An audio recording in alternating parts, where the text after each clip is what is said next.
C'est un immense plaisir de vous retrouver sur Yeshiva Zoom pour étudier, échanger, partager sur la paracha de la semaine. Très chers amis, j'espère que tout le monde a passé un super Purim et que la simcha de Purim, qui est bénistar, qui est voilée, Yehiratson, qu'elle se dévoile et que tout le monde puisse connaître des moments de joie. Comme il est dit dans la Megillat Esther, Revach ve'atzala la Yehudim ya'amod mimakom acher. Il y a toujours un endroit où le clan d'Israël y trouve Revach, la largesse, ve'atzala et le secours. La Yehudim aita ora ve'simcha ve'sason vikar. On a dit dans la Megillat Esther que pour les Juifs, ce fut un moment, ce mois de Hadar, et en particulier à partir du 15, c'est la Yudim Aïta Ora. Il y a la lumière, ve Simcha, ve Sasson, Vikar. Tous les niveaux et les termes de Simcha sont employés. Et la Gemara explique, ça veut dire quoi? Que pour Israël, il y a eu Ora. Qu'est-ce que ça veut dire Ora? Ça veut dire la lumière. C'est quoi Ora? La Gemara, elle dit Zotora. Sheneemar Kiner Mitzvah ve Torah Or. Je ne sais pas pourquoi ici Ora, il est dit au féminin. Pourquoi il n'est pas dit la Yudim Aïta Or, ve Simcha, ve Sasson, Vikar. Mais bon, ce ne sera pas le sujet de ce soir. Morav et Rabotai, que l'aura de Purim se poursuive Bezrat Hashem toute l'année, qu'on n'entende que des bonnes nouvelles. Lanu ulchol Israël Betzorot. Le limoud de ce soir, que nous allons commencer tout de suite sur la paracha de Kitissa, une paracha qui contient de nombreux sujets très importants. Et je le dis au début du Chiour, le développement que nous ferons ce soir, Bezrat Hashem, il est inspiré et basé essentiellement sur un commentaire du Imre Emet. Le Imre Emet, le fils aîné du Sfat Emet, que nous apprécions grandement. Alors le Chiour de ce soir est inspiré d'un commentaire du Imre Emet, Alav Shalom. Que cette étude soit pour tout le monde, Ora, Simra et Sasson Vikar, qu'il y ait la paix en Eretz Israël et qu'on n'entende que des bonnes nouvelles. Lanu Ulchol Israël. Moraï Vera Botaï. Si vous voulez bien regarder au chapitre 31 de la Parashat Kitissa, dans les 6 premiers psukim de ce chapitre, Akadosh Baruch Hu parle à Moshe et lui dit: regarde, j'ai nommé Betzalel de la tribu de Yehuda, et je l'ai rempli, littéralement, va malé auto ruach elokim, d'esprit divin, bechokma ou bitvuna ou vdaat ou bchol melacha. Ce sont des mots qui sont lourds de conséquences et importants, parce qu'ils se traduisent vulgairement: je l'ai rempli de sagesse, de discernement et de conscience, et de tout travail. De penser les pensées, de faire, d'agir, de fabriquer l'or, l'argent et le cuivre, etc. et le bois, la sera. Donc les 5 premiers versets de ce chapitre 31, Akadosh Baruch Hu dit à Moshe: j'ai nommé Betzalel, je l'ai investi, je l'ai rempli littéralement, va malé, je l'ai rempli de tous les niveaux et de chorma, de sagesse, pour ériger le sanctuaire, le Mishkan. Alors, bien évidemment, lorsque nous lisons ces versets, nous pensons immédiatement à la bénédiction que nous récitons 3 fois par jour dans la Hamida. Ata chonel le adam da'at ulamed le enosh bina vechonenu meitecha chochma bina vada'at, d'après une version Baruch ata Hashem chonen adat. La première chose que nous demandons dans la Hamida, dans les prières quotidiennes, c'est tout ce qui a trait au mental, à l'intelligible, au sechel, à l'intellect, etc. Ata chonen. Akadosh Baruch Hu nous gratifie de chochma et nous le remercions et nous prions pour qu'il augmente ce potentiel chochmatique qu'il nous offre et que nous puissions comprendre quelque chose dans la vie, j'ai envie de dire, dans la vie, dans la Torah, etc.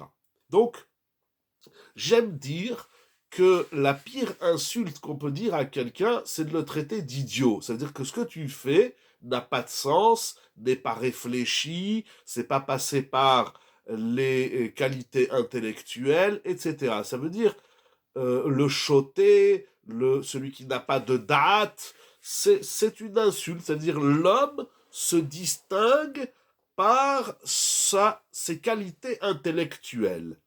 Comme il est dit dans Bereshit, Akadosh Baruch Hu a créé l'homme Betselem Elohim, qu'on traduit à l'image de Dieu, et Rashi explique les avin ou les askil, c'est-à-dire la création de l'homme va au-delà de sa conception physique. Akadosh Baruch Hu, il a créé l'homme à partir de la terre, comme il est dit dans Bereshit, mais il a aussi animé de qualités intellectuelles. C'est ce qui distingue l'homme des animaux, des végétaux, de toutes les autres créatures divines, toutes divines, ce qui distingue, qui qualifie, qui caractérise l'être humain, ce sont ses qualités intellectuelles.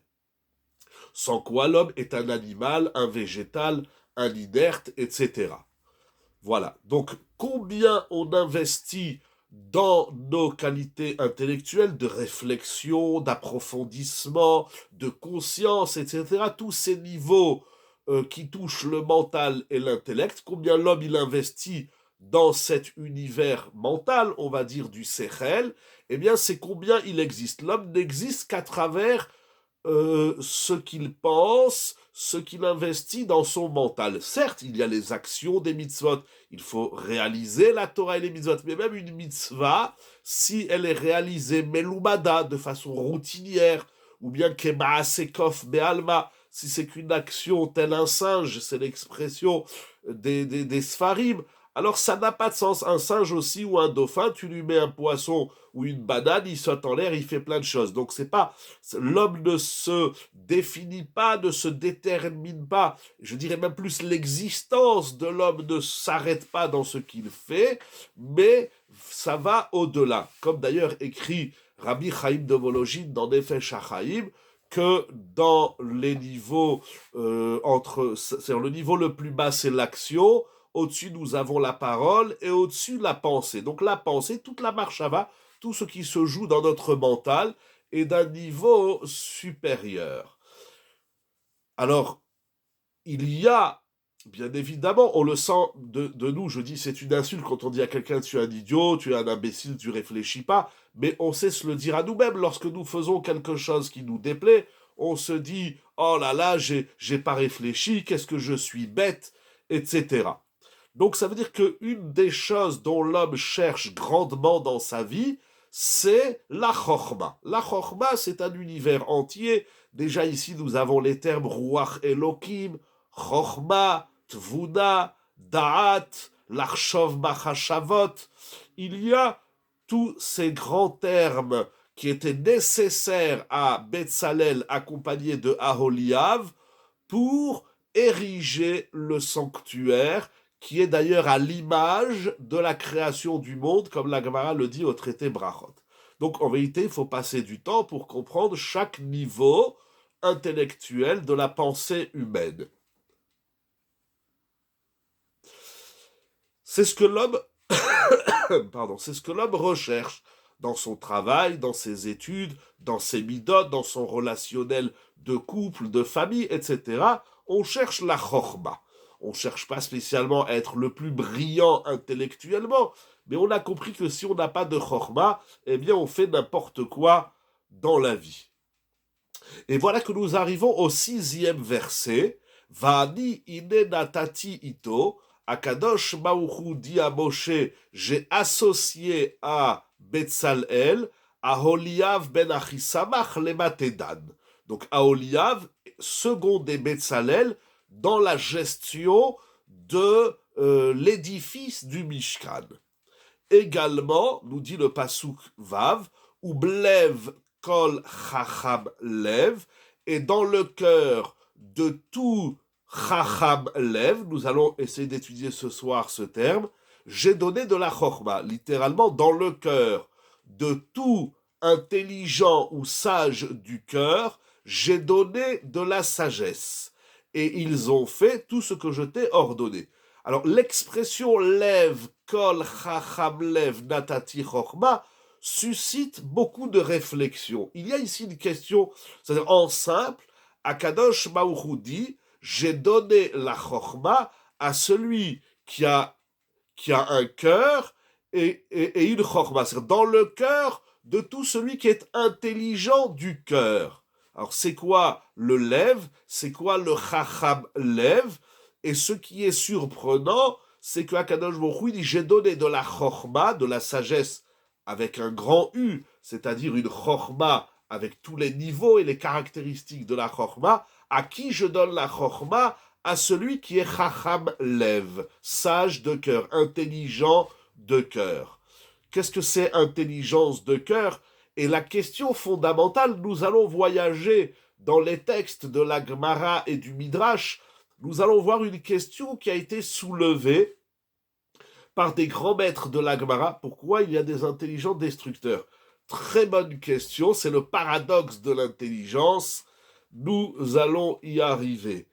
Bezrat Hashem, c'est une très grande question. Mais d'abord, dans le Passouk, votre question rejoint la question que je vais soulever. Donc, au nom des Chachamim de la Gemara, nous allons voyager tout de suite dans les textes talmudiques magnifiques de la Gemara et également dans le Midrash, si nous avons assez de temps, Bezrat Hashem.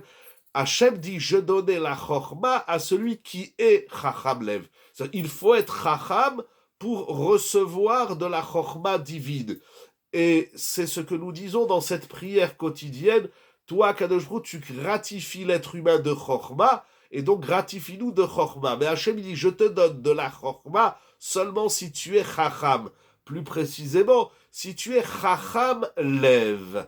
Vous allez voir que votre question va se répondre, Be'ezrat Hachem, à la suite du shiur, où nous allons la toucher. Alors, qu'est-ce que ça veut dire? Cette question a été soulevée par les maîtres du Talmud, et elle a été soulevée également par une dame qu'on appelle une matronita dans le Midrash, qui a posé cette question à Rabbi aussi. Nous allons voir les réponses, les approches et les idées qui en découlent. Vous allez voir, Bezrat Hashem, quelque chose de magnifique, quelque chose, un feu, une Torah magnifique, feu d'artifice grandiose, et combien nous sommes concernés par cela tous les jours, et quel est notre avoda, qu'est-ce que nous devons faire pour avoir de la chorma. La chorma, ça touche la Torah, bien évidemment, mais ça touche toute la vie de l'être humain.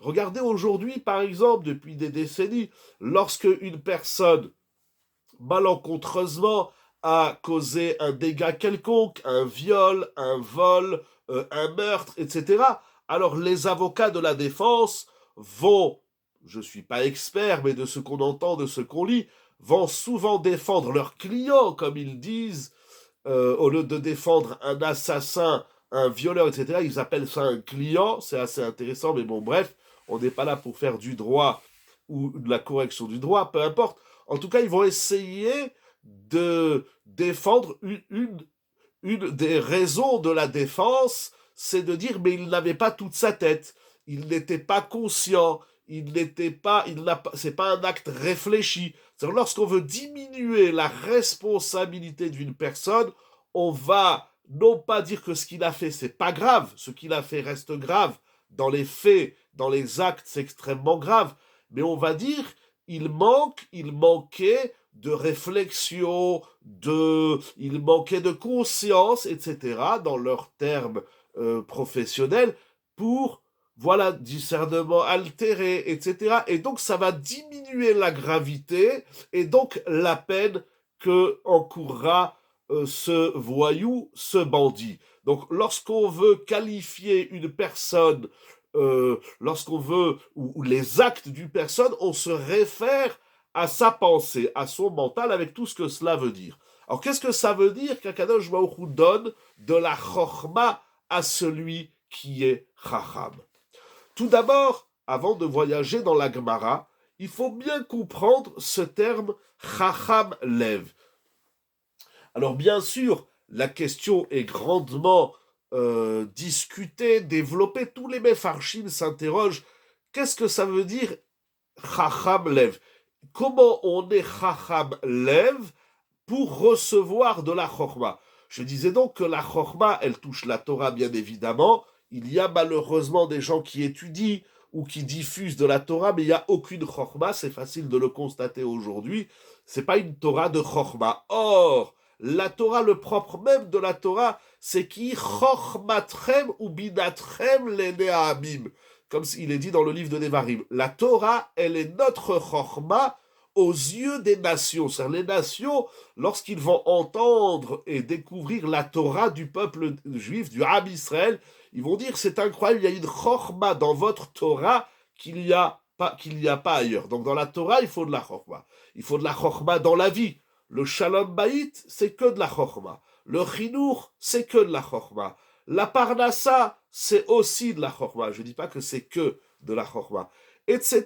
Il faut de la chorma dans tout ce que nous faisons dans la vie. Or, pour recevoir cette chorma divine, parce que ça c'est le premier point intéressant, il y a la chorma des hommes, comme l'appelle le Maharal appelle ça le sechel haenoshi, c'est-à-dire l'intellect humain. L'intellect humain, c'est toute personne qui s'assoit et qui réflexionne, entre guillemets, qui réfléchit. Akshbochu nous a donné un cerveau, comme il nous a donné une bouche pour manger, pour parler, des yeux pour regarder, des oreilles pour entendre, il nous a donné un cerveau pour réfléchir. Mais tout ce que l'homme peut réfléchir, ça s'appelle de la chorma du sechel enoshi. Ce sont les termes du Maharal, c'est-à-dire l'intellect humain. Mais il y a un autre intellect, le sechel eloki, l'intellect divin. Et ici, nous sommes au cœur de l'intellect divin, ce qui n'est pas inné chez l'être humain. Il faut le recevoir d'Akadosh Baruch Hu. Alors que je me dis, tu as une chorma humaine, tu es un homme, comme tu marches, tu manges, tu parles, tu regardes et tu entends, etc. Eh bien aussi, tu penses. Mais ta pensée, elle est humaine. Comme lorsque tu manges et tu bouges et tu touches et tu fabriques, c'est humain. L'homme ne doit pas se suffire d'une chorma, d'un sechel, d'un intellect humain. Akadosh Baruch Hu offre le sechel Eloki, c'est-à-dire l'intellect divin, si on peut ainsi dire, à celui qui est Chacham Lev. Vani natati, ou blev kol Chacham Lev, natati chorma. Il y a une chorma qui est en toi, mais il y a une chorma qu'Hachem te donne. Mais pour recevoir, pour réceptionner la chorma divine, eh bien, il faut être un Chacham Lev, c'est-à-dire le réceptacle de la chorma que Dieu donne à l'homme. Le réceptacle, c'est Chacham Lev.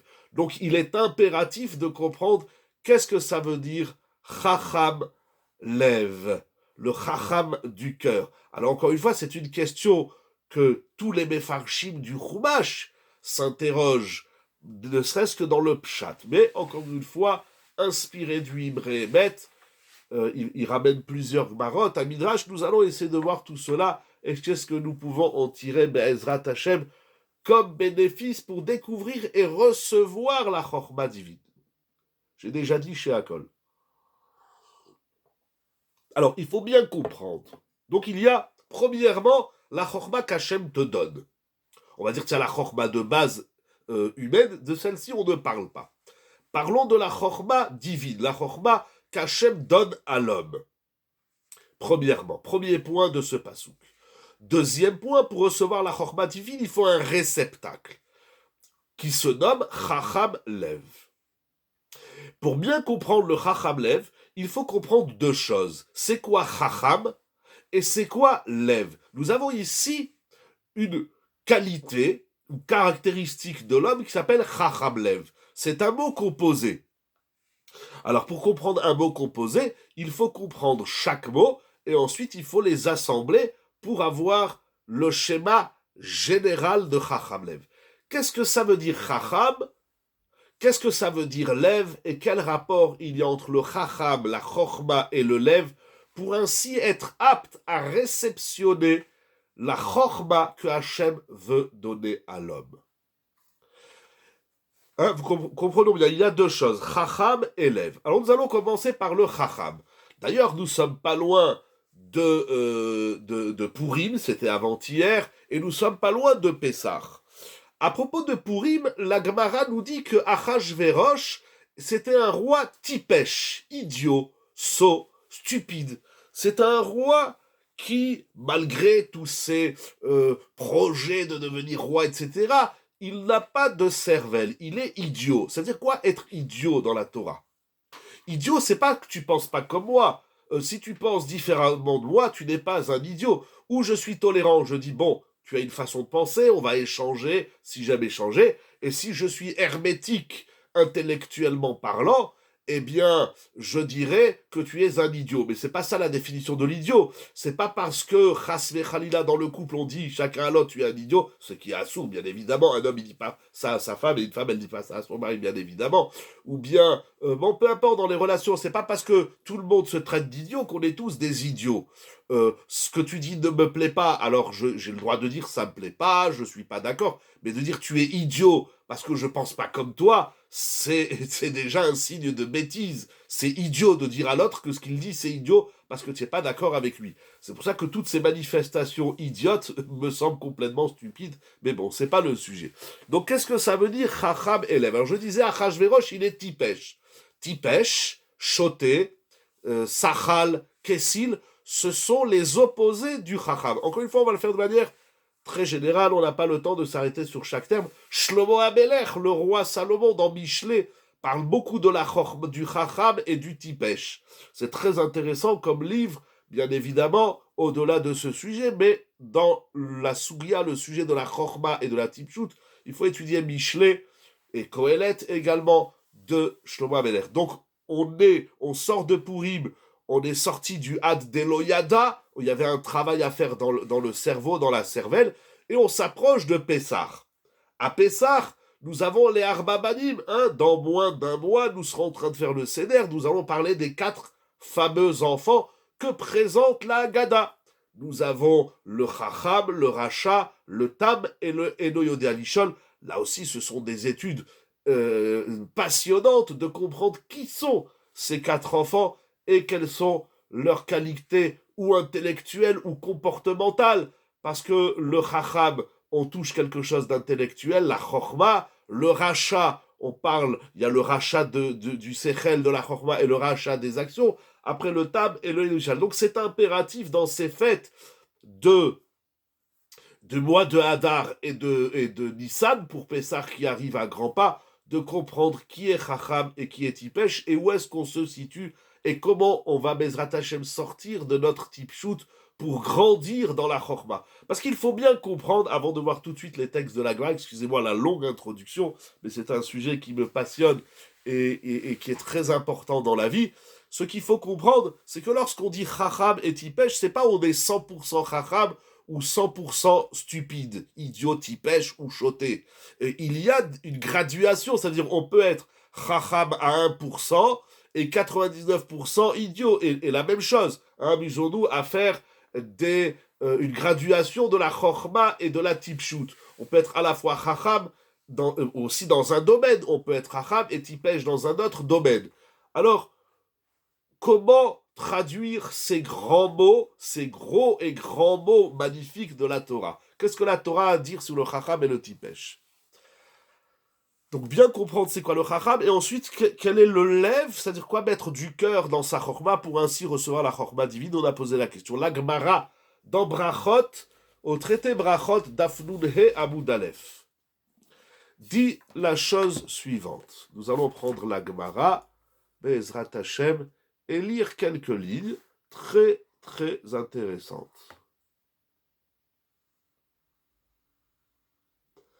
Amar Rabbi Yochanan. Rabbi Yochanan dit En akadosh baruch noten chochma ela lemi sheyesh bo chochma. Akadosh baruch ne donne de la chochma uniquement et là exclusivement à celui qui a de la chochma. C'est-à-dire si tu as de la chochma, si on devait le faire par exemple, Tana Yonatan Uziel dit aussi fit roi chochmeta. J'ai dit que les Mefarshim du Chumash, ils parlent beaucoup de ça, mais comment il dit Vav. Non, pardon, c'est quoi le Pasouk pardon, tu dis Yonatan Ben Uziel, oui. Osifit. Donc ça veut dire il va être Mosif. Donc c'est ça va dans le sens de Rabbi Osifit pour traduire pour tout le monde. C'est que je dit, je rajouterai de la chokma. Mais ça va exactement dans le sens de la Gemara que nous allons lire. Apparemment, il faut être mayan dans Yonatan Ben Uziel. Merci beaucoup, Todarabah, pour la référence.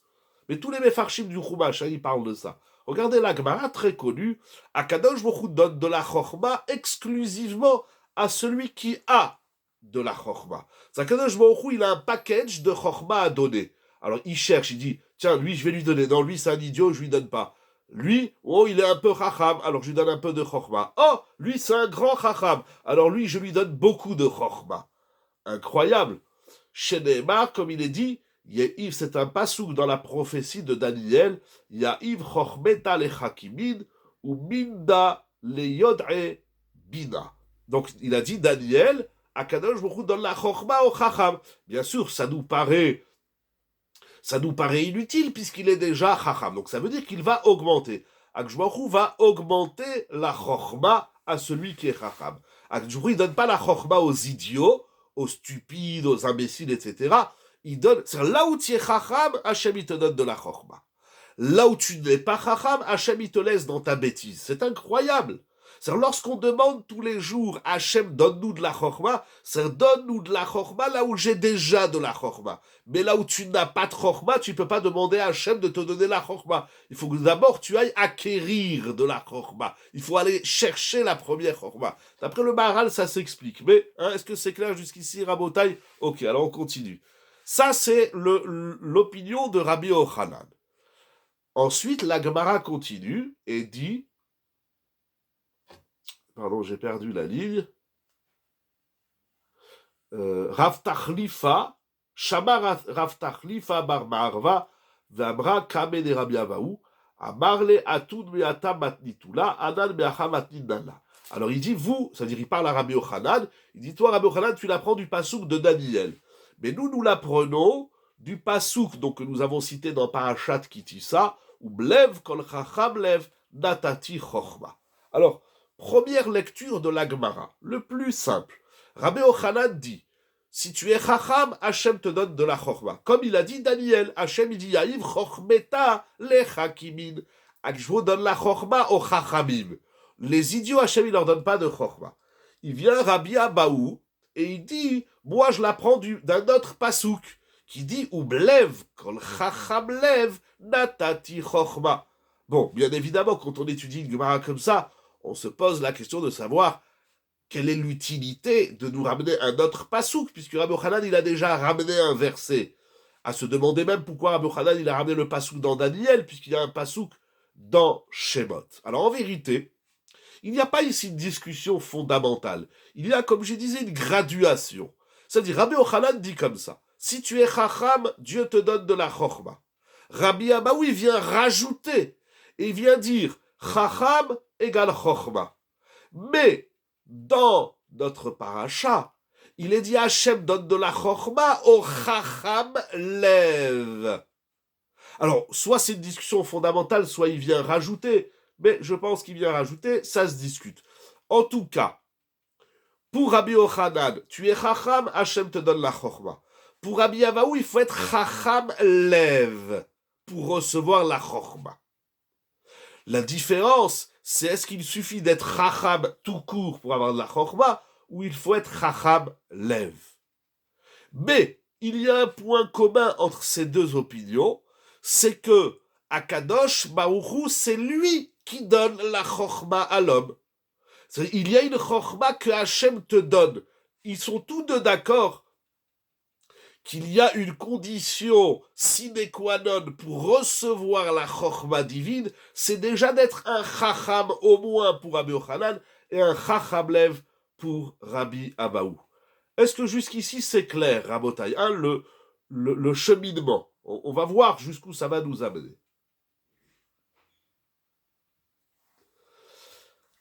Alors, soit il y a une discussion, c'est que Rabbi Yochanan dit il suffit d'être chacham, et Rabbi Abaou dit non, il faut être chacham lev, mais je ne pense pas que ce soit une discussion, parce que tous deux ramènent des psukim dans Daniel et dans notre paracha Kitissa. Je pense que c'est une graduation, c'est-à-dire tu es chacham, alors tu reçois de la chokhma d'Hachem à hauteur de ce que tu es chacham.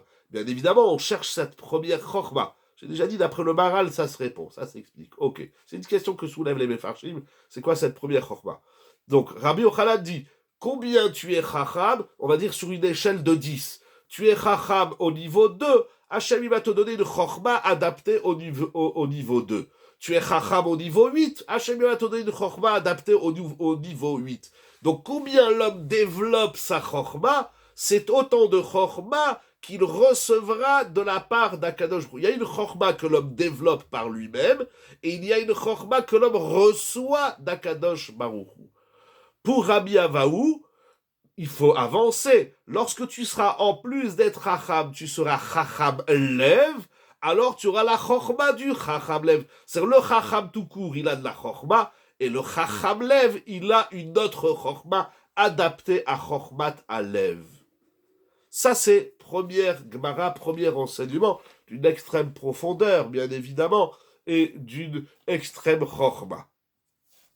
Cependant, le Imre Emet se pose une question, et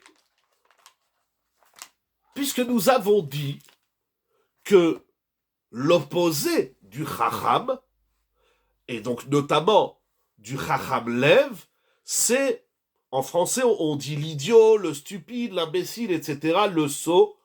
Dans la Torah, c'est le choté et le tipesh, qui sont aussi des niveaux différents de manque de discernement, de réflexion, de pensée, on va dire comme ça, tout court. Alors, c'est quoi l'opposé?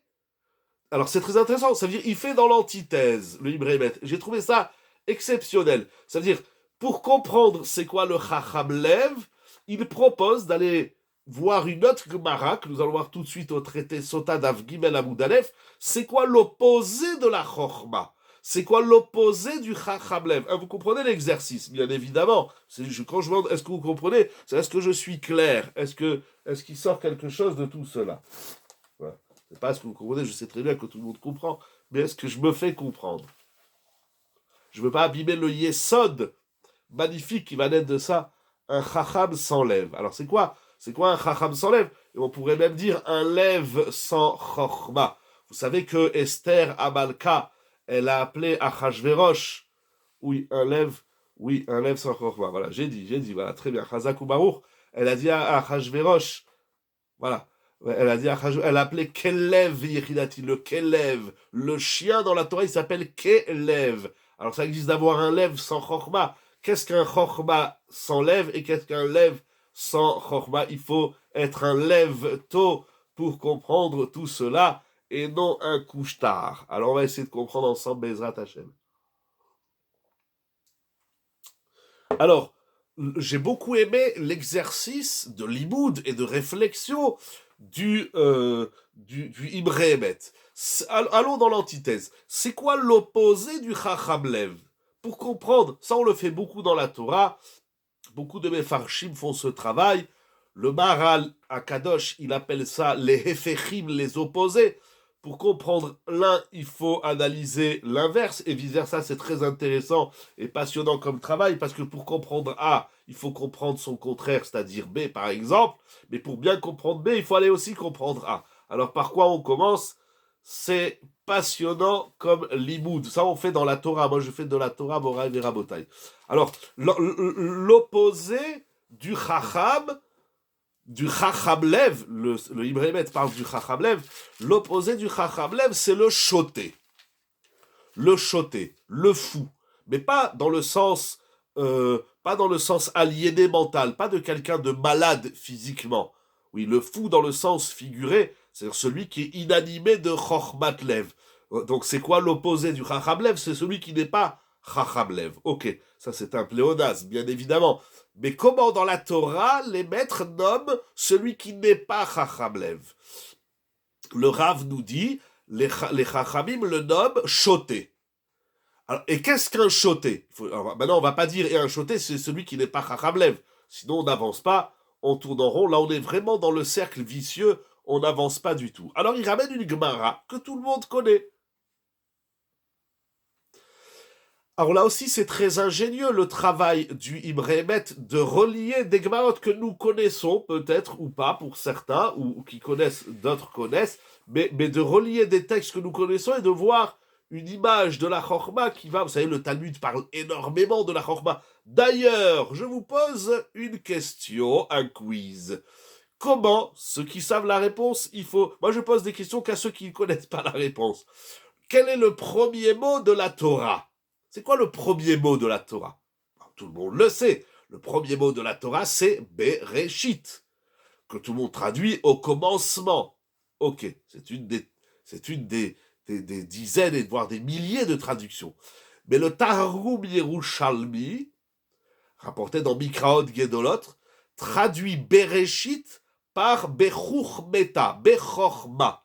Dieu a créé le monde avec une Chorma. Que d'ailleurs la Gemara, ici dans Brachot d'Afnunhe, elle va trouver une similitude dans les mots de la création du monde, notamment Chorma, et les mots employés pour la construction du Mishkan. Donc le monde est une Chorma. Il y a des gens qui voient que de la stupidité dans le monde. Mais si on regarde le monde avant que l'homme arrive, parce que l'homme arrive le 6e jour, tout est chormatique. C'est pas seulement que Dieu a créé le monde avec la chorma, mais puisqu'il l'a créé avec la chorma, donc tout émane de la chorma divine, et donc tout reflète de cette chorma. Donc tout ce qu'il y a dans le monde, c'est pour ça que dire à quelqu'un tu es un idiot, en soi ça veut rien dire, parce qu'il est... il émane de la chorma divine. Alors peut-être que idiot, ça veut dire qu'il n'a pas fait travailler sa cervelle, mais on ne peut pas dire à l'autre, tu es un idiot, tu es un imbécile. Voilà, on ne peut pas dire ça, c'est pas vrai, il est la production d'Hachem. Même un rachat, on ne dit pas il est un idiot. On dit peut-être pire, mais c'est pas le sujet. En tout cas, il y a dans tout une chorma divine, Sechel Eloki. Alors qu'est-ce que ça veut dire? Alors c'est quoi l'antithèse du Chacham Lev? C'est le choté. Avec un tête. Shin, vav, tête, he. C'est quoi le choté? Qu'est-ce que ça veut dire être idiot, imbécile, etc. Fou, on va dire comme ça. Alors il ramène la Gemara dans Sota d'Av Gimel Amud Aleph, cette fois-ci au nom de Resh Lakish. Alors c'est très intéressant ce débat parce que Rabbi Yochanan, la Gemara par laquelle nous avons ouvert ce soir, qui dit Hachem donne la Chochma au Chacham, c'est Rabbi Yochanan qui dit cet enseignement, et Resh Lakish dans Sota d'Av Gimel Amud Aleph, Resh Lakish, il est l'élève, il est le beau-frère, et il est le compagnon d'études, la chavruta de Rabbi Yochanan. Alors Rabbi Yochanan a parlé de la Chochma, et Resh Lakish va nous parler du choté. Alors entre Rabbi Yochanan et Resh Lakish, vous allez voir, c'est magnifique, va se dessiner une image extraordinaire de qu'est-ce que la Chochma. Alors l'antithèse du Chacham enseigné par Rabbi Yochanan, c'est l'enseignement de Resh Lakish. Qu'est-ce qu'il nous dit Resh Lakish? En Adam over Avera, et là, imken nichnas bo ruach shtut. Shene'emar ish ki tiste, la Gemara elle dit, tishte ktiv. Incroyable. Il y a tellement de choses dans ce texte qu'on va essayer de le faire graduellement. Premièrement, traduisons. L'homme ne commet une avera, une transgression, seulement si est rentré en lui, seulement s'il est pénétré d'un Ruach Shtut. Alors c'est très intéressant parce que dans notre pasouk, rappelez-vous, c'est écrit Ruach Elokim. Donc l'opposé de Ruach Elokim, c'est Ruach Shtut. Comme il est dit dans la paracha de Nasso.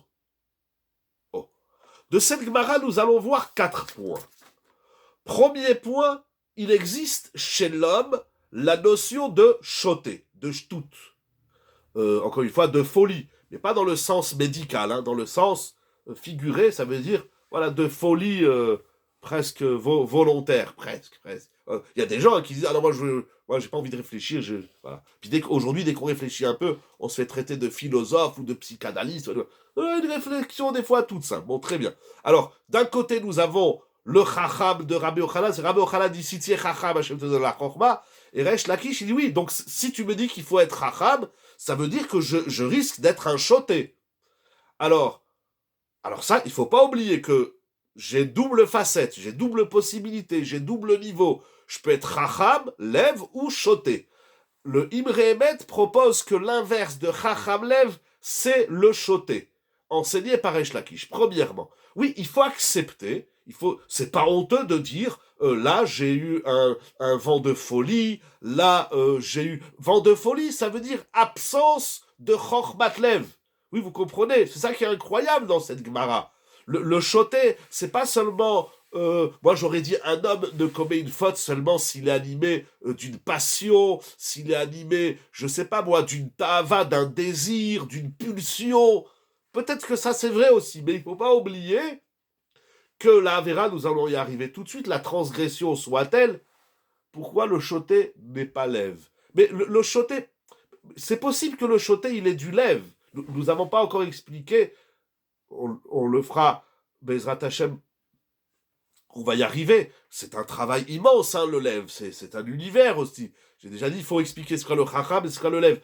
Mais soit il existe, c'est à réfléchir, matière à réflexion. Soit il existe des hommes qui ont du lève mais qui n'ont pas de chorma, mais le lève ne va pas faire de lui un chacham. Il va rester un choté avec du lève. Ça veut dire un fou qui a du cœur. Ça veut dire quoi tous ces mots? C'est ça qu'on essaye de comprendre ensemble. Soit le lève ne peut être qu'accompagné de chorma. Est-ce qu'un lève d'un choté, ça a un sens? Oui, peut-être pour faire un bon steak de cœur de veau ou de taureau. Bon, c'est bon dans l'assiette. Mais quel est le sens d'un cœur sans chorma? Chorma, c'est-à-dire, je prends le bonhomme, je lui enlève sa tête et tous ses aspects et qualités intellectuelles et je lui mets un cœur. Est-ce que ça a un sens? Après, il y a le grand pasouk, mais il y a tellement de psukim dans la Torah qui parlent du lève, dans le schéma Bechol Levavecha, Ve'adata Ayom Ve'ashem Tanecha. Après, il faut faire une fusion, il faut faire un chidour entre l'esprit et le cœur. Mais est-ce qu'un cœur inanimé de sagesse, c'est-à-dire est-ce qu'un cœur d'un idiot, ça a un sens? Est-ce qu'on peut avoir du lève sans chorma? Vous soulevez une grande question, très très grande question. Il est qualifié de choté à cause de la vera. Non. Non. Il n'est pas qualifié de choté à cause de la Avera. C'est parce qu'il est choté qu'il fait une Avera. La Avera, la transgression soit-elle, est la conséquence de sa folie. C'est pas il a fait une Avera, alors il est fou. Non, dans le sens contraire. C'est parce qu'il est fou qu'il a fait une Avera. Vous comprenez, c'est les mots de la Gemara. Vous posez là une question importante, j'espère qu'elle est claire pour tout le monde. Vous avez posé deux questions. Quelle est la référence de la première Gemara de Rabbi Yochanan, s'il vous plaît? La première référence, c'est la Gemara dans Brachot Daf Nunehe Amud Aleph. Et le Ibrehemet, il veut coller ces deux Gemarot pour qu'on ait l'aspect global, général de l'être humain, son côté Chacham, son côté Choté. Alors avançons la Gemara. La deuxième Gemara, donc Sota Daf Gimel. Donc l'homme, il existe chez l'homme un certain shtout. Alors là aussi, c'est intéressant, parce que c'est parce que l'homme est choté qu'il fait une avéra. La avéra, la transgression, manger pas cachère, dire du lachon hara, être coléreux, être orgueilleux, etc. C'est la conséquence d'une bêtise, d'une folie, d'une sottise. C'est pas j'ai transgressé Shabbat, je suis fou. Avec plaisir. C'est parce que je suis fou que je transgresse Shabbat. C'est un manque de réflexion. Il n'y a pas, entre guillemets, c'est juste parce que j'aime bien ce mot, il n'y a pas une philosophie de transgresser Shabbat, ou de manger pas cachère, ou de dire du lachon hara. Il n'y a pas de réflexion. C'est tout simplement stupide. Mais nous allons y arriver encore. Premier point, je dis dans cette Gemara, j'ai soulevé au moins 4 points, il y en a beaucoup plus, il y en a 4000, 400 000, 4 milliards, etc. Mais le premier point, il faut reconnaître, c'est-à-dire l'homme n'est pas, comment on va dire, n'est pas spontanément et naturellement chacham. L'homme est l'homme. Qu'est-ce que l'homme? Grande question. Maintenant, où l'homme, il se dirige vers la chorma, il se forge une chorma, l'exercice de la chorma, le travail de la chorma. Certains conceptualisent la transgression. Alors ça c'est encore plus stupide, parce qu'ils mettent de la chorma où il n'y en a pas. En tout cas dans la Gemara, mais nous allons y arriver. Nous allons y arriver tout de suite. C'est quoi conceptualiser? Oui, ils pensent qu'il faut faire du mal. C'est une grande question que les philosophes ont soulevée. Une grande question soulevée déjà chez Platon, chez Socrate. l'Avdil Ben Kodesh Lechol, bien sûr. Mais dans la Gemara, chez Resh Lakish, Resh Lakish, c'était très intéressant, parce que Resh Lakish, la Gemara nous dit que ce grand maître du Talmud, de la pensée de la Torah orale, est un grand Baal Tshuva, puisqu'auparavant, il était le chef des bandits. Il était Roche à l'Istim, il était le chef de la mafia. Donc il sait c'est quoi la vera. Vous vous rappelez, je le dis très vite parce qu'il faut avancer dans l'idée pour qu'on ait au moins quelque chose de concret et de clair. Mais vous vous rappelez la discussion que nous avons eue le mardi soir dans le Shiur des Dames. En même temps, je fais un petit peu de publicité. Qui est-ce qui est plus grand? Le tzaddik, il est plus grand que le Baal Tshuva, ou le Baal Tshuva, il est plus grand que le tzaddik? D'ailleurs, là-bas aussi, nous avions Rabbi Avaou, mais là, bon, j'ai rangé la Gemara, c'est Rav Tachlifa qui parle devant Rabbi Avaou. Alors, il faudrait voir, là, j'ai pas la Gemara là-bas, parce que Rabbi Avaou, il dit que le Baal Tshuva, il est supérieur. Et bon, alors c'est intéressant, il y a d'autres ramifications. Bon, je ferme la parenthèse, Rav Rabotai, ne perdons pas le fil. Donc, Resh Lakish, il sait, il est passé par ce monde de la Havera, et il était le chef de la mafia. C'est écrit clairement dans la Gemara, Roche l'Istim. Il était à la tête des bandits. Il était le patibulaire des temps talmudiques. Il va faire tchouva, il va rencontrer Rabbi Yochanan. C'est là qu'il va devenir son élève, son beau-frère et son compagnon d'études, sa chavruta. Donc, donc, il a certainement, et bien évidemment, avec l'appui, bien sûr, de la Torah, ce qu'il a découvert dans la Torah, mais de son expérience, de son vécu, qui est extraordinaire. C'est une tchouva qui est magnifique. Resh Lakish, c'est un des grands symboles de la tchouva, comme Rabbi Akiva, ou comme d'autres, Rabbi Elazar ben Dourdaya. Ce sont plusieurs grandes figures de la tchouva du Talmud, chacun à son niveau, à sa façon. Mais Resh Lakish, il nous dit donc, finalement, toutes les avérotes que j'ai commises dans ma vie, c'était complètement stupide. Comment on peut conceptualiser la stupidité? C'est très intéressant ce que vous soulevez, ce sont des grandes questions. Donc, premièrement, l'homme, il est ni chacham ni choté, on est neutre. Dans la vie, où on développe une chorma, où on développe une shtout. Je vais reprendre votre terme, où on conceptualise la chorma, où on conceptualise la bêtise. Premier point. Deuxième point. Deuxième point. Comment il faut lire la Gemara? Alors là, je vais revenir à votre lecture.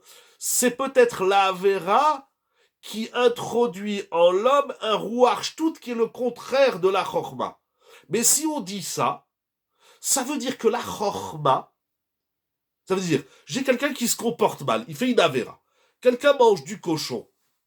On peut le dire même à une échelle de notre société, griller un feu rouge, ça s'appelle une Avera. Et dans la loi française, et dans la loi de la Torah, ne pas payer ses impôts, c'est une transgression dans la loi de l'État, comme dans la loi de la Torah. C'est du vol gamour, les gens qui ne payent pas leurs impôts.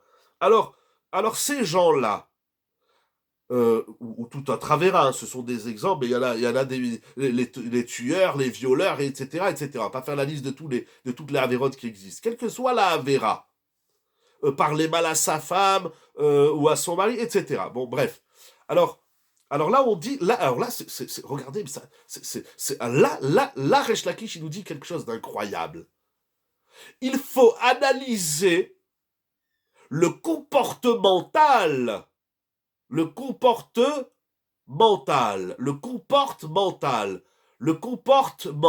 Incroyable, ces mots en français.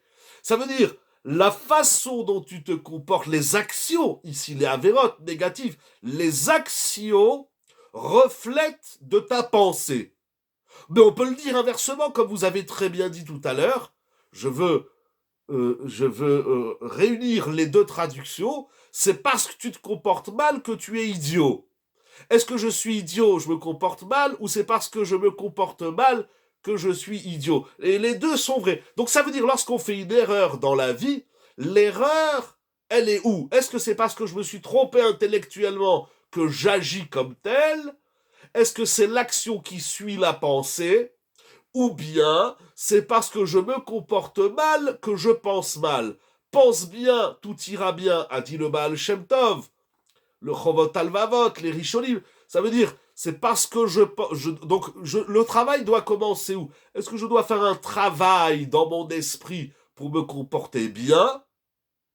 c'est premièrement, et je dois me comporter bien, je dois bien me comporter, bien sûr, je sais parler un peu le français, mais je le fais exprès dans l'autre sens, je dois me comporter dans le bien, dans le tov, pour penser bien. Ça, c'est le Sefer Achinour qui écrit ainsi. Et les deux sont vrais. Donc la pensée agit sur l'action et l'action agit sur la pensée. Mais c'est incroyable. Ça veut dire que lorsqu'on fait une erreur, il faut chercher, c'est-à-dire une erreur dans l'action, c'est une erreur de la pensée, mais l'erreur de la pensée ne vient pas obligatoirement. Je pense donc je suis et je suis donc je pense.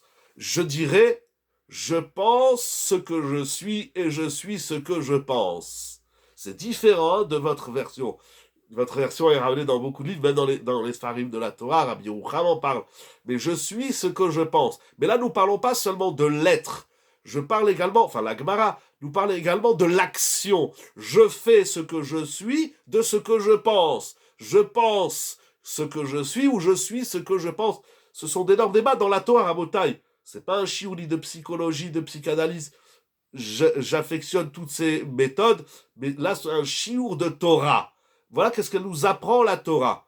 Mais alors, de Resh Lakish, il sort quelque chose d'incroyable, si j'ai bien compris la Gemara. Ça veut dire que l'erreur de la folie n'est pas systématiquement une erreur intellectuelle, mais elle peut être une erreur comportementale. C'est parce que tu te comportes mal que tu agis, que tu penses mal. C'est incroyable, je ne sais pas si je dis bien le chidouche qui sort de cette Gemara.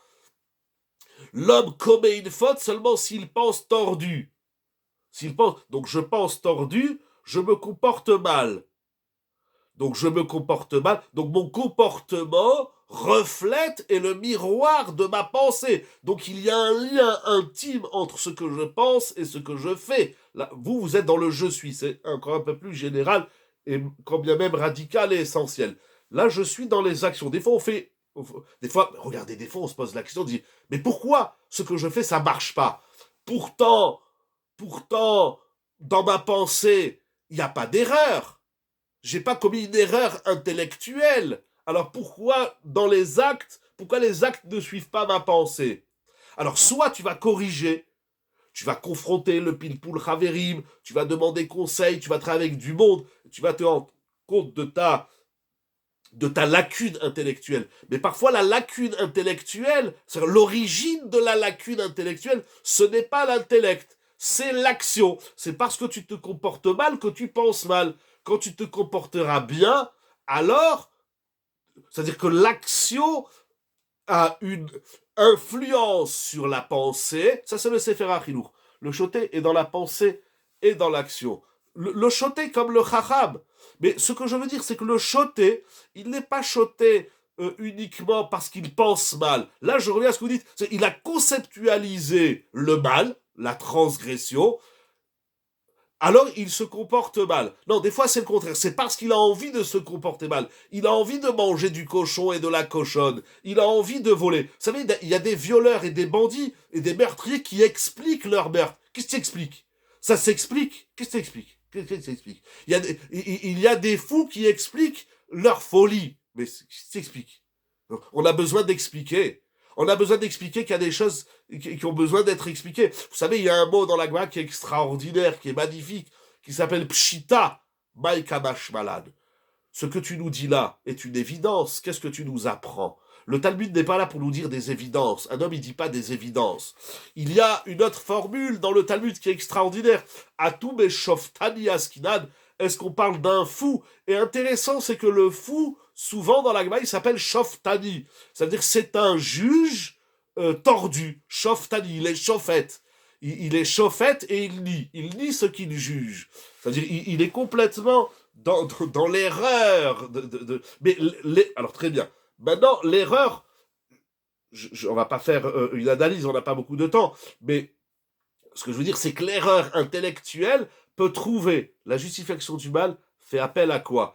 À la folie. C'est de la folie. Mais c'est pour ça que dans l'histoire, il y a quelque chose d'extraordinaire.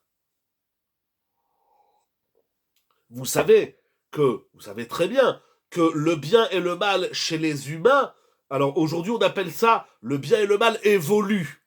Je ne sais pas pourquoi ils ont choisi d'appeler ça de l'évolution, mais en tout cas, le bien et le mal changent. La définition du bien, il y a 10 ans, 20 ans, moi je me rappelle, ne serait-ce que dans mon enfance, Baruch Hashem, je ne suis pas très vieux, mais même lorsqu'on lit des livres de culture ancienne, l'Avdavka antique, mais même il y a un siècle, il y a 2 siècles, le bien et le mal. Qu'est-ce que le bien et le mal? C'est la grande question. Une des origines, comment vous avez dit quelle est l'origine d'où vient le mal? Mais le mal, il vient parce qu'on n'a pas bien défini c'est quoi le mal. Alors chez les humains, le bien et le mal, il est révisé constamment. Constamment dit qu'est-ce qui est bien? Il y a 50 ans, ce qui était bien, aujourd'hui, c'est grave. Et ce qui est grave et ce qui est bien aujourd'hui, il y a 50 ans, c'était très grave. Alors, ça c'est intéressant parce que là on touche l'absolu et le relatif, parce que dans la Torah, le Tov et le Ra sont des absolus. Mais il existe un absolu. Du mal nécessite de la... Oui, mais ça nécessite de la réflexion. Alors, soit il est complètement tordu, parce qu'il y a des réflexions qui n'ont pas le droit d'être réfléchies, parce que c'est aussi une chorma, c'est ça le point, c'est aussi une chorma de ne pas tout justifier, c'est-à-dire de reconnaître, c'est le premier point que je vois de Resh Lakish, de reconnaître ma bêtise, de reconnaître, pas mon erreur, de reconnaître ma folie.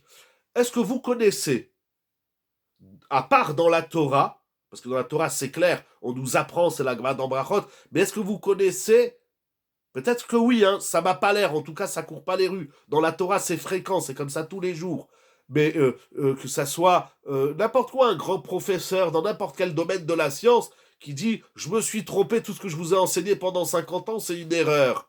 Je me suis complètement trompé. Non, alors on fait des recherches, voilà, un scientifique il doit trouver une vérité. Dans la Torah, on cherche la vérité, on la trouve pas, mais on reconnaît notre folie. C'est déjà de reconnaître. Ta femme, ton mari, ton conjoint te dit « Excuse-moi, tu fais n'importe quoi. » Oui, c'est vrai, je suis fou. Là, j'ai fait n'importe quoi, j'ai pas réfléchi. On nous apprend à reconnaître que l'homme... Alors, on dit l'homme est humain, bien évidemment, c'est encore un pléonasme, une évidence, et donc c'est normal qu'il fait des avérotes. Mais là, on va pas le faire avéra. On va dire l'homme, c'est naturel que l'homme soit idiot. Mais pourquoi on a du mal à dire qu'on est idiot, qu'on est stupide? Quand quelqu'un il fait, vous faites quelque chose, vous dites oh là, je suis stupide. Et l'autre il fait qu'est-ce que tu as dit? Non, non, j'ai rien dit. Ben ça va, t'as dit t'es stupide. C'est pas honteux de reconnaître notre stupidité. C'est pas honteux. Mais comme si la justification du mal ou de la folie, c'est quelque chose qui doit tenir.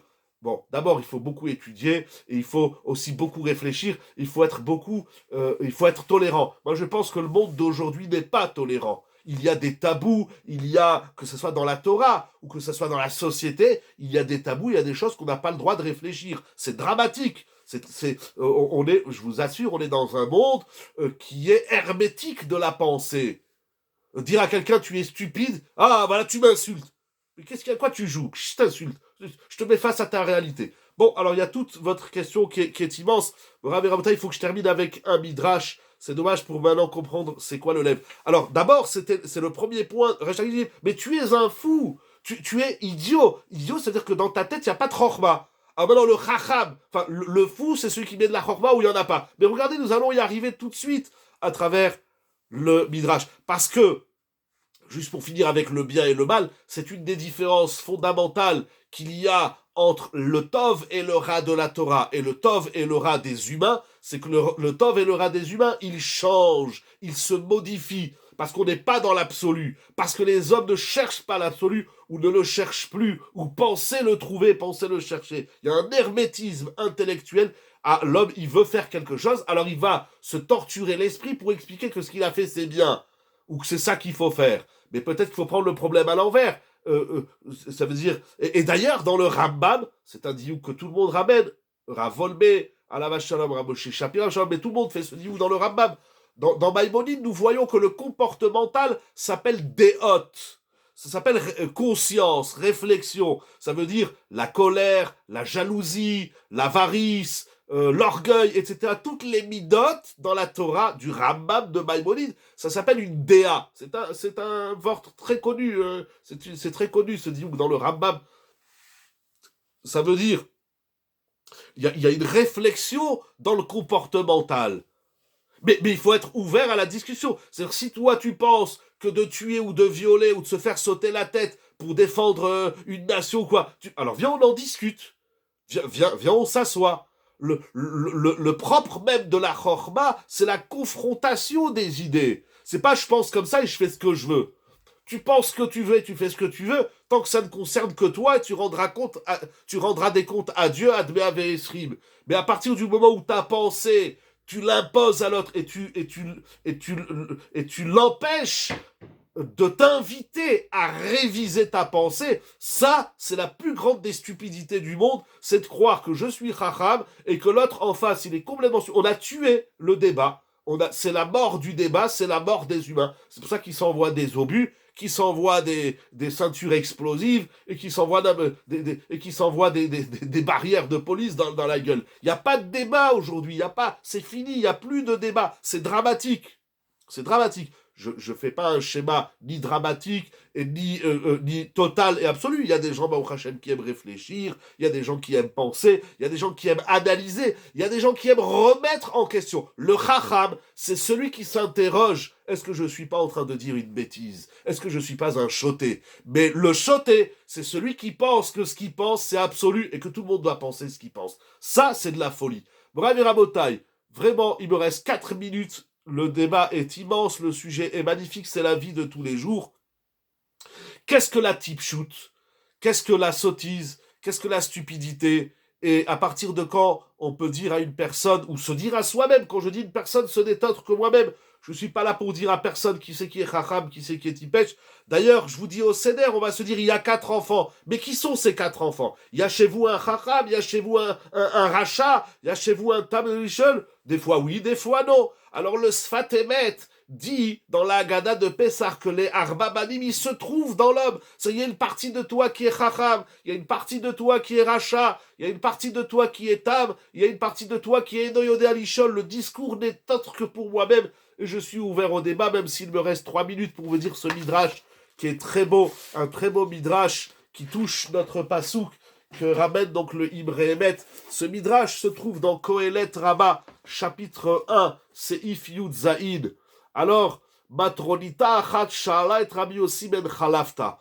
Il y a une matrone. Les matrones, dans la Gemara, dans le Midrash, ce sont des femmes non-juives qui avaient des postes importants dans la société. Et en tout cas, elle a demandé, aujourd'hui on dirait une ministre ou autre, qui a demandé à Rabbi Yossi ben Chalafta. Qu'est-ce qu'il dit le verset dans Daniel que Dieu donne la chorma au chacham? Le verset aurait dû dire Dieu donne la chorma à celui qui n'est pas chacham. Donc c'est la question de base que cette dame demande à Rabbi Yossi. Rabbi Yossi va lui répondre par un machal. Et il lui dit, s'ils viennent devant chez toi 2 hommes pour t'emprunter de l'argent. Il y a 2 hommes, il vient et te dit, madame, prête-moi 1 million d'euros, je dois acheter la yeshiva Torah Traim à Nice. À qui tu prêtes l'argent? Et il se trouve que ces 2 hommes, il y en a un qui est riche et un qui est pauvre. Auquel des deux prêterais-tu de l'argent? Imaginez un pauvre, il vient, il vous dit, prête-moi 10 000 euros. Attends, c'est pauvre, que je te prête 10 000 euros, ça va te prendre 100 ans pour me les rembourser. Bon, je te souhaite d'être riche dans l'histoire, mais jusqu'à ce que tu es riche, eh bien, moi, je veux retrouver mon argent. Alors, je vais bien te prêter 100 euros. Allez, je te prête 500 euros. Et puis, si tu rends les 500 euros sur 1 an, sur 2 ans, bon, c'est 500 euros. Mais maintenant, il vient un riche et te dit, prête-moi 100 000 euros. Tu lui dis, tu sais toutes les richesses qu'il a, tous les bateaux, les maisons, etc., les villas. Tu dis, bon, je lui prête 100 000 euros, c'est sûr que je vais les retrouver. Alors, à qui tu prêtes l'argent? Je vous pose la question, très chers amis. On prête de l'argent aux riches ou on prête de l'argent aux pauvres? Qu'est-ce que vous pensez? Simplement, sans conceptualiser le prêt, l'argent, etc. Oui, tout. Vous savez, dans la Torah, on appelle ça des sougiotes. On prête de l'argent aux riches, merci beaucoup. Bien évidemment, tout ce qu'on appelle dans le Talmud, le shiur de ce soir, c'est pour traduire un mot talmudique et qu'on trouve dans yeshiviste, on va dire comme ça, tout est une sougia. Tout est un sujet à apprendre, à approfondir, à réfléchir, etc. Alors, Rabbi Yossi ben Chalafta dit à la matronita, à qui prêtes-tu de l'argent? Alors elle a répondu, comme vous dites très bien, elle a dit, je prête de l'argent aux riches. Alors il lui dit, et pourquoi tu prêtes de l'argent aux riches et pas aux pauvres? Alors elle lui dit au Rav, parce que si le riche, il a dilapidé l'argent que je lui ai prêté, il a d'où rembourser. Mais le pauvre, s'il a dilapidé mon argent, d'où va-t-il me le rembourser? En d'autres termes, le riche, il a de quoi rembourser. Donc il dit, mais lui, il est déjà riche. Alors qu'est-ce que tu prêtes de l'argent aux riches? C'est la même chose, la chorma. Mais il rajoute une phrase. Alors il lui a dit, madame, écoute bien, qu'est-ce qui sort de ta bouche? Si Akadosh Baruch Hu donne la chorma aux tipshim, aux imbéciles, alors qu'est-ce qu'ils vont faire avec leur chorma? Ils vont faire n'importe quoi. Je lis pas la suite du Midrash, on n'a pas de temps, le temps s'est écoulé. Alors Akadosh Baruch Hu dit, je donne la chorma à celui qui sait utiliser la chorma. C'est-à-dire qu'il y a la reconnaissance de notre sottise, bêtise, idiotie, etc. Il y a la chorma que j'ai, que je n'ai pas. Il y a tout le travail chormatique et chormatisant et chacham lève. Ah, mais il est où le lève dans tout ça? Je ne vais pas vous quitter sans vous dire où est-ce qu'il est le lève. J'y arrive tout de suite au vu de ce midrash. Et il y a celui qui ne sait pas utiliser la chorma. Il y a celui, c'était votre question tout à l'heure, c'est le paradoxe de l'intelligence. Eh bien, ces gens, ils n'ont pas de lève. Parce que le lève, au vu de ce midrash, il est le curseur de notre chorma. C'est le lève qui dit là, tu dis n'importe quoi. C'est-à-dire que comment on va dire, le lève, le cœur, il est là pour réviser. Parce que le cœur, c'est le mishkan, comme ça c'est écrit dans les Sfarim. Le cœur, il est le sanctuaire des pulsions, il est le sanctuaire des sensibilités, il est le sanctuaire, il est chaud, le cœur est chaud, alors que le sechel est froid. Le sechel, il réfléchit. Ça oui, j'ai réfléchi. Ok, tu as mis un peu du lève, est-ce que tu as... Ça veut dire que il nous a mis en nous un curseur, où il y a un autre mot en français, mais je ne l'ai pas retrouvé, il a mis le baromètre de notre homme. Là, tu es en train de dire de n'importe quoi. Au fond, dans le plus profond de notre être, le cœur ne fait-il pas pencher la chorma comme un shochad? Pas du tout, c'est l'argent qui est le shochad. Pas le lève. Attention, j'ai dit dans le lève, il y a le levavecha. Dans le lève, on a deux tendances. Dans le lève, on a le tov et on a le ra. Dans la chorma pense, mais elle pense froid. Mais après, comment va Shemota, elle levavecha? Dans la Torah, on parle toujours du lève au pluriel, un double lève. Chormat lève, il y a d'autres psukim, je les ai pas en tête, mais le lève, ça veut dire qu'il y a en toi cette dualité du bien et du mal qui t'invite à te confronter à toi-même. Tu veux le faire avec quelqu'un d'autre en discussion, pas une confrontation de guerre, mais une confrontation, encore une fois, d'ouverture, non pas d'hermétisation mentale, mais d'ouverture et d'invitation. Est-ce qu'une fois, si oui, très bien, je ne dis pas que ce n'est jamais comme ça, mais par exemple, au Beth Midrash, c'est le propre même du yeshiva, au Beth Midrash, quand on veut dire quelque chose, on va voir l'autre, on fait, dis-moi, j'ai pensé une idée, qu'est-ce que tu en penses? Est-ce que dans le couple, ou dans le chinour, l'éducation, oui, parents, enfants, on va dire aux enfants, fais comme ça. Peut-être il faut parler avec son enfant, pas peut-être, c'est sûr. Voilà mon enfant, mon fils, ma fille, quel que soit l'âge qu'il a, 1 an, 10 ans, 50 ans, peu importe l'âge qu'il a. Mais voilà, je suis ton père, je suis ta mère, j'ai pensé comme ça, qu'il serait mieux que tu fasses ci ou ça. Tu veux pas qu'on en discute? Non, les ados sont hermétiques. Vous savez pourquoi? Parce que les parents, on est hermétiques. On est intolérant avec nos enfants. Oui, là, je parle de la société d'aujourd'hui. Avant, je ne sais pas, j'y étais pas, donc je peux ne parler que d'aujourd'hui. Les parents se plaignent. Pour savoir si on utilise correctement notre chorma, il faut juste se fier à son cœur. Alors attention, je ne dis pas se fier à son cœur. Il faut interroger son cœur. C'est différent. Et dans le cœur, on va dire le tov et le ra. En d'autres termes, si tu penses ce que tu penses, et tu ne penses pas ce que tu ne penses pas, alors ce que tu penses n'est pas à penser. Vous me suivez? Je répète une dernière fois, si tu penses ce que tu penses, et tu ne penses pas ce que tu ne penses pas, alors ce que tu penses est une mauvaise pensée. C'est lorsqu'on pense, il faut savoir dire le tov et le ra. Le lève, c'est l'action, et la chorma, c'est la pensée. Le lève, c'est... non, pas l'action. Le lève, c'est lui c'est lui qui nous invite à réviser. Et je dirais même, par exemple, tu penses à, on va finir avec cet exercice très simple. Tu penses à, vous pouvez répéter, pardon, quoi, tout le chiour?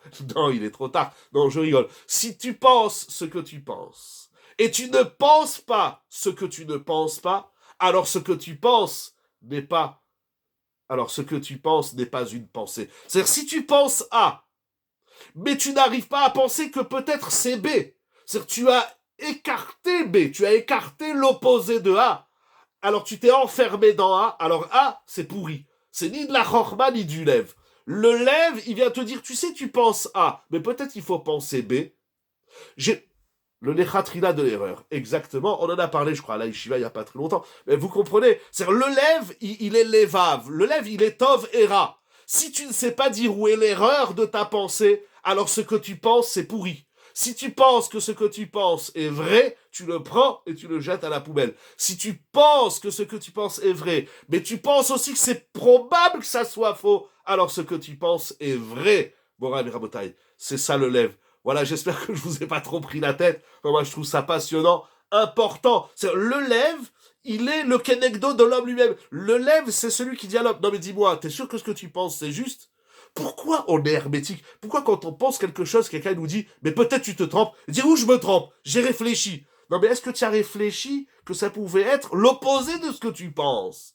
Si tu penses ce que tu penses et tu ne penses pas ce que tu ne penses pas, alors ce que tu penses n'est pas une pensée. Voilà ce que je voulais partager avec vous ce soir. J'espère que je vous ai pas trop secoué les neurones. Si oui, eh ben, ça me fait plaisir. En tout cas, c'est les Tova. Voilà, c'est pour avancer, c'est pour découvrir. C'est ça la Chorma. La Chorma, c'est s'inviter soi-même et se demander si ce qu'on pense est vrai. Celui qui est sûr de la vérité de sa pensée, il la prend et il la jette à la poubelle. Elle est nulle et zéro et elle vaut rien du tout. La pensée, c'est de se dire voilà ce que je pense, mais voilà ce que j'aurais pu penser. Tout le Talmud fait ça. C'est un exercice talmudique. Voilà que Akadosh Baruch Hu nous fait prendre conscience que d'abord, on est choté quelque part. Oui, c'est pas honteux de dire qu'on est choté. C'est ça qu'il a dit Resh Lakish, de se dire que, eh bien, on a une chorma de base, ce que le Maharal appelait chorma enoshit, de dire qu'on veut une chorma supplémentaire qui est divine, et pour ce faire, il faut s'ouvrir à la chorma en marche.